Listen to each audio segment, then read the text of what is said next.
Inflation is the reason that the US dollar is not worth what it used to be.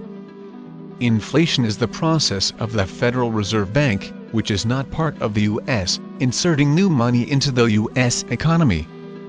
It's a hidden tax, cancer to your pockets. You see, the US and big boy corporations, I'm talking Illuminati-type cats, petition the Federal Reserve Banks for loans based off of forecasts or perceived needs and growths of an economy or country, the same way you go to local banks and ask for loans.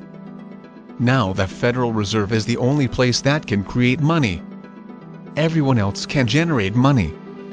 Money is currency. Get it? Currency generates when the Federal Reserve creates money out of nothing but hope and dreams. Forecasts of what investors believe will come to pass. Debt is created. Department is money. Pause. As long as I owe you, you'll never go broke. People that say having debt is bad are broke, poverty-minded people. Wealthy people have debt. They own debt. You sign a lease for 2 years on an apartment, you are in debt to the owner of said property for however much your rent is. Your debt is his asset or equity. This is some real deep shit and a lot to put into one video, because this is why credit scores are so important. Example. Bank. Do you have any debt? Me. Yes. 6 people owe me. Bank. What's the likelihood of them paying you back? Me. Let's check their credit scores. Bank.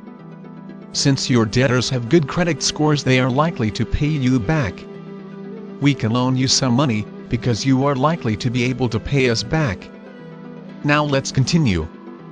Once the feds have created the money and delivered it to the corporations and banks, it is now in circulation. You have cash flow. This type of cash flow is like water filling up a tub. They fill the tub with $100 to the rim of the tub for 100 people sitting in the tub. Everyone has $1, or $1 is in circulation like musical chairs. Now if I hustle you out of your chair, then now I have $2. I'm rich and of more value than you. You can go out and hustle someone else out of their $1, or try to hustle me back out of my $1. It doesn't matter that there are still only $100 in the tub or circulation. A 1-to-1 ratio. Now if I come up with a new game, acquire the majority of the money with said game, convince the Federal Reserve that said game will produce more money, or expand the bigger game, they will create more money for my cuz, again out of hope and dreams, that I can pull in what I sold them on. I take this new money and deliver it to you, and you return to the tub or game. Let's say I create an additional $100 just for me. Now, there are $200 in the tub, but I am in possession of the majority, even though I have to circulate that money, as I promised the feds I would. The ratio is now 2-to-1. $2 to every one person, resulting in the value of that dollar being cut in half.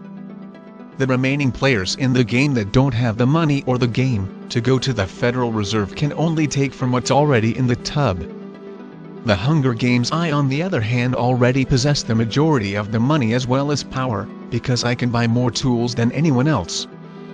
More tools equal more assets, and the more debt, or game, I can sell to the remaining players in the tub, the more I can inflate the cash in the tub, or overfill the tub, because I can sell new dreams.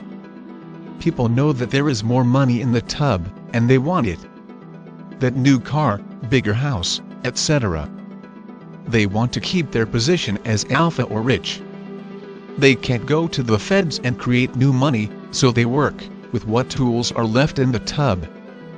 Gentrification takes place. Hunger Games, arrogant and ignorant people think it's because of them or people hating on them, when really they're just playing the game on a whole different level. Like to remain that fly nigga in school, you had to keep copying new gear right, the fresh J's right when they come out. To haters or lames, you are fucking up their swag, because they aren't on that level yet or can't keep up. You are not thinking about them, you're doing it to keep up with, or stay above, other niggas with J's, so you get on that Versace. You see, Jordan keep coming out with new J's is inflating the game, because what was fresh last month is no longer fresh today, because there are more options. Once you threw Versace in there, it's inflated even more. You must hustle harder to stay that fly nigga, while Jordan and Versace keep inflating the game, because you have to keep coming back to them for more swag. The game's sewed up. Hi-Li-Fi. It's Sunday, send them oblations. Hi-Li-Fi, August 10th, 2013, courtesy of your PA. To start, a dime from 1942 is worth more than the paper that a dollar bill of today is printed on, because today's dollar bills have no worth, because they're backed by debt. A dime made in 1942 is made of silver, which today's dimes are no longer made of. They're made of cheaper metal like steel or something. Also, a penny from 1942 was made from bronze, but now they're zinc. Speaking of dollars being backed by debt, how can a person, or entity, buy something from you when they already owe you? When you have debt, that means that you owe someone. Would you sell someone something that costs $100 when they already owe you $100? How could they afford to pay for it? They'd have to basically give you an IOU. This would increase their debt. So how does the government keep creating things when we're already in debt and everything costs money to make? We're creating things that cost money by increasing our debt, and we're creating these things to hopefully lower our debt. Going back to our debt, though, China bought out our debt, which means that China owns us. When Delta Airlines bought out Northwest Airlines' debt, they took control of that company and their issues. China has taken control of America and our issues, and like Delta Airlines, is now experiencing the problems that come with buying someone else's debt. We're the most industrialized country in the world. We're now considered to be the second most powerful country in the world, but we have a country full of worthless money.